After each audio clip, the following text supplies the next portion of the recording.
Sir मला home loan बद्दल एक विचारायचं होतं. बोल मोहित. आपण बघतो की फ्लोटिंग इंटरेस्ट आणि फिक्स इंटरेस्ट या दोन्हींमध्ये फरक काय आहे? हे बघ, फिक्स इंटरेस्ट मध्येच फिक्स आलं.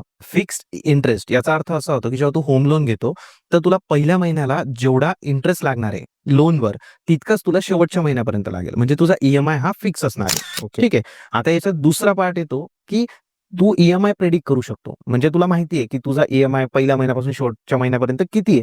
तर इथं तू सेफ आहे बिकॉज तो इंटरेस्ट रेट चेंज होणार नाहीये, तुझा ईएमआय चेंज होणार नाहीये. बरं. तर लॉंग टर्म साठी this is very safe thing. As compared to floating interest तुझा फिक्स इंटरेस्ट तुला इनिशियली थोडा हायर साईडला मिळतो, तो थोडा जास्त असू शकतो. आता आपण फ्लोटिंग इंटरेस्ट बघू. तर floating interest is totally depend upon the market condition आणि मार्केट कंडिशनवर आरबीआयचा रेपो रेट ठरतो. जर तुझा रेपो रेट चेंज होतोय तर तुझा ईएमआय वाढू शकतो आणि तुझा ईएमआय हा कमी होऊ शकतो. बरोबर. ठीक आहे. बट यामध्ये काय होतं ना की यामध्ये रिस्क फॅक्टर थोडं जास्त होऊन जातं फ्लोटिंग इंटरेस्टमध्ये. कारण कमी झालं तर ते तुझ्यासाठी बेनिफिशियल आहे, बट ते जर वाढलं तर ते कधी कधी फिक्स इंटरेस्ट पेक्षाही जास्त जाऊ शकतं. ओके. ठीक आहे. सुरुवातीला तुला चिपर वाटू शकतो, but as per market condition जर तो चेंज झाला तर ते तुझ्यासाठी एक रिस्क पण असू शकते.